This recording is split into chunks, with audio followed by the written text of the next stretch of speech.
ሰላም ጤና ይስጥልኝ። ይህ የአባይ አካዳሚ ኦንላይን ማስተማሪያ ክላስ ነው። በዚህ ኦንላይን ክላስ አማርኛ፣ እንግሊዝኛ፣ ሂሳብ፣ አፋን ኦሮሞና ሌሎችም ትምህርቶች እናስተምራለን። ስለሆነም ከሀገር ውስጥም ከውጭም የምትኖሩ መማር የምትፈልጉ ልጆች +251ን ያስቀደማችሁ 974 75 64 21 ስልካችን ነው። ኢሞ፣ ቴሌግራም ወይም ደግሞ ዋትሳፕ ላይ በመደወል ተመዝግባችሁ በቀንም ሆነ በማታ በተመቻችሁ ሰዓት በተለያዩ የሚዲያ አማራጮች ማለትም በኢሞ፣ በቴሌግራም፣ በዋትሳፕ፣ በዙም እንዲሁም በጎግል ሚት መማር ትችላላችሁ። ቻናላችንን ሰብስክራይብ እንዲሁም ላይክ እና ሼር እያደረጋችሁ ጀምሩ። እሺ፣ በዛሬ ክላሳችን ደግሞ ክፍል 2 የአማርኛ ቃላት ምስረታ እንለማመዳለን።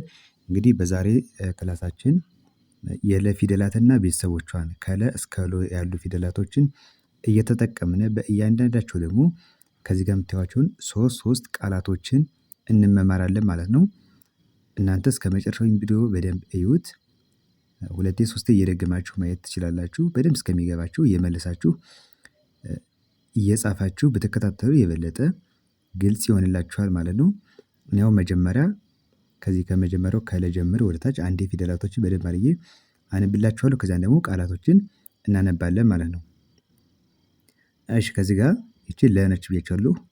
ለ፣ ሉ፣ ሊ፣ ላ፣ ሌ፣ ል፣ ሎ፣ ሎ። ከመጨረሻው ስንጀምር ሎ፣ ል፣ ሌ፣ ላ፣ ሊ፣ ሉ፣ ለ። እሺ፣ አሁን ደግሞ በእያንዳንዳቸው እነዚህን ቃላቶችን እናነባለን። ከዚህ ጋር ምን ይላል? ለ፣ በ፣ ሰ 3 ፊደላቶች አሉ። እነዚህን በአንድ ላይ ስናነባቸው መነሻ ፊደላችን እንዳልኳችሁ ለ ነች። ስለዚህ ከለ ጀምረን ወደ ስናነብ ምን ይላል? ለበሰ፣ ለበሰ ይላል። እሺ፣ ለ፣ ወ፣ ጠ ለወጠ፣ ለወጠ። እነዚህም ሶስቱም የመጀመሪያ ፊደላቶች ናቸው። ለወጠ። ለ፣ ገ፣ ሰ ለገሰ፣ ለገሰ። እነዚህም የመጀመሪያ ፊደላቶች ለበሰ፣ ለወጠና ለገሰ ስንል ሶስቱም ምንድን ናቸው? የመጀመሪያ ፊደላቶች ናቸው ማለት ነው። እሺ፣ አሁን ደግሞ ወደ ሁለተኛው የለ ቤተሰብ ደግሞ ማለት ሉ ነች። እንግዲህ ሉ ማለት መጀመሪያ ለን ትጽፉና ጎኗ ላይ ቅጥያ ስታደርጉ ሉ ትሆናለች ማለት ነው። በሉ ደግሞ የመሰረታቸው ቃላቶች ከዚህ ጋር በመጀመሪያ ሳይሆን በመጨረሻ ሲመጡ እንዴት ይነበባል የሚለውን ነው። አሁን ሉ መጨረሻ ላይ ነው የመጡ። ከዚህ ጋር ለበሰ፣ ለወጠ ስንል በላይ የመሰረታቸው ቃላቶች መጀመሪያ ስትመጣ ነው። ከዚህ ጋር ደግሞ ሉ መጨረሻ ስትመጣስ እንዴት ይነበባል ደግሞ ከዚህ ጋር ምን ይላል? ሙ፣ ሉ፣ ሙሉ፣ ሙሉ። አሁን ደግሞ እንዳመጣጣቸው አሁን ቃላቶች ስታነቡ ፊደላቶች እንደየቦታቸው ይነበባሉ ማለት ነው። መጀመሪያ ከመጡ መጀመሪያ ይጠራሉ። መጨረሻ ከሆኑ ደግሞ መጨረሻ ላይ እንጠራቸዋለን ማለት። ስለዚህ አሁን ሙሉ ስንል ሙ ማለት የመቤተሰብ ሁለተኛ ፊደልና ሉ ደግሞ የለቤተሰብ ሁለተኛ ናቸው። እነዚህን በአንድ ላይ ስታነቧቸው ምን ይላል? ሙሉ፣ ሙሉ ይላል። እሺ፣ ከዚህ ጋር ደግሞ ሉ፣ ሁሉ፣ ሁሉ። ሁ የሀ ቤተሰብ ሁለተኛ እና ሉ ደግሞ የለቤተሰብ ሁለተኛ ፊደላቶች ናቸው። በአንድ ላይ ሁሉ፣ ሁሉ ይላል። እሺ፣ ከዚህ ጋር ሉ፣ አሉ፣ አሉ። አ የመጀመሪያ ፊደል ነች። ሉ ደግሞ የለቤተሰብ ሁለተኛ፣ በአንድ ላይ አሉ ይላል። ስለዚህ በሉ የመሰረትናቸው ቃላቶች የመጀመሪያው ሙሉ ይላል። ከዚያ ሁሉ፣ መጨረሻ አሉ፣ አሉ ይላል። እሺ፣ ሶስተኛው ደግሞ ሊ ነች። ለ፣ ሉ፣ ሊ፣ ሊዝ፣ ሊዝ፣ ሊዝ። ሊ ሶስተኛ የለቤተሰብ፣ ዝ ደግሞ ስድስተኛ የዘ ቤተሰብ ነች ማለት ነው። በአንድ ላይ ሊዝ፣ ሊዝ ይላል። ሊያ፣ ሊያ። ሊ የለቤተሰብ ሶስተኛ እና ያ ደግሞ የቤተሰብ አራተኛ ፊደል በአንድ ላይ ሊያ፣ ሊያ። ሊኖር፣ ሊኖር። ኖ ማለት የነ ቤተሰብ ሰባተኛ ፊደል እና ር ደግሞ የረ ቤተሰብ ስድስተኛ ፊደላቶች ናቸው።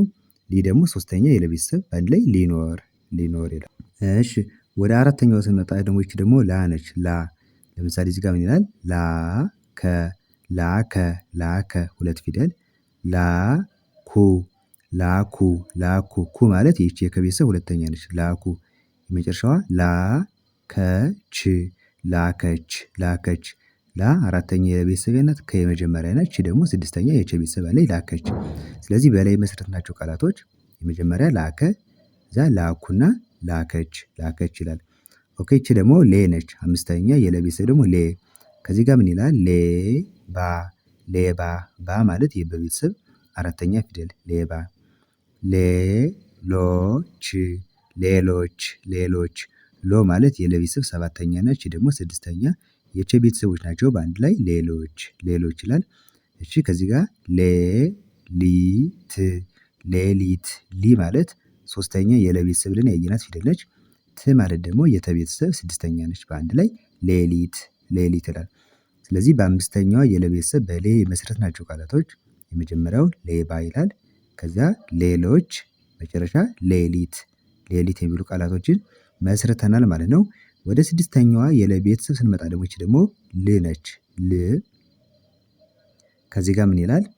ልብ ልብ ልብ ብ ማለት የበ ቤተሰብ ስድስተኛ ነች። ልብ ልገሳ ልገሳ ልገሳ ገ የመጀመሪያና ሳ ደግሞ የሰ ቤተሰብ አራተኛ ፊደል ሆኖ በአንድ ላይ ሶስቱ ልገሳ ልገሳ የሚል ትርጉም ይሰጡናል ማለት ነው።